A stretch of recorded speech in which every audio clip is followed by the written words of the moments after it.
solve a multiple angle equation. Solve 2 cosine x plus sine 2x equals 0. Remember, we're trying to set up the zero product property, which says this times that equals 0 means this is equal to 0 or that's equal to 0. By the way, we have an infinite domain for the angle x. All right, well, take a look here. I would say most of the time, the overwhelming number of times you see sine 2x means you're going to substitute for sine 2x. So we could write this as 2 cosine x plus, well, we only have one option for sine 2x. I'll show you these, but I know these by heart. Do you know these by heart? Sine 2 theta is 2 sine theta cosine theta, so sine 2x is 2 sine x cosine x.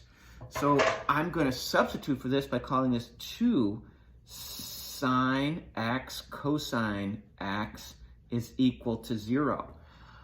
Look at this. I can factor out a 2 and a cosine x to set up the zero product property. Even though I have sines and cosines, it's going to work out.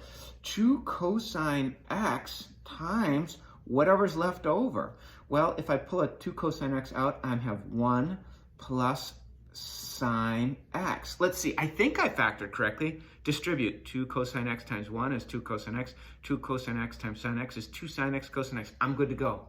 If I have this times that equals 0, then I know that this, 2 cosine x, equals 0, or that equals 0, or both are equal to 0. So divide both sides by 2, cosine x equals 0. Unit circle time, where is cosine the x equal to 0?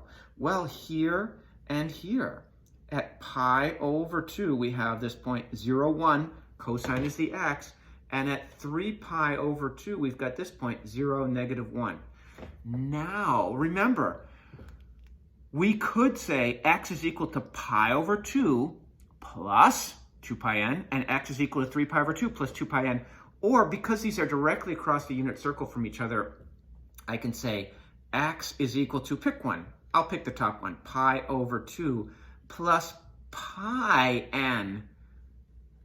That makes sense as long as we understand that n is an element of the integers. So that gives us infinite solutions because I can plug in negative 3, negative 2, negative 1, 0, 1, 2, 3, forever and ever in both directions. Get all solutions.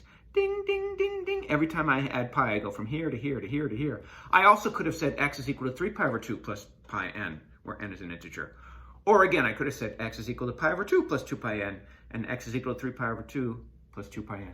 Equally valid, all of them. I just like to be efficient.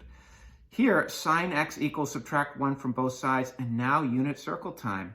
Where is sine equal to negative 1? Down here. We're at 0, negative 1 down here. So we could say x is equal to 3 pi over 2 plus 2 pi n. But guess what? We already covered that solution over here, so we're just being redundant. Not bad to be redundant, but that solution is covered in here because if I put a 1 in for n, because n is an integer, I'll have pi plus pi over 2, which is 1.5 pi or 3 pi over 2. So I've already got all of those solutions.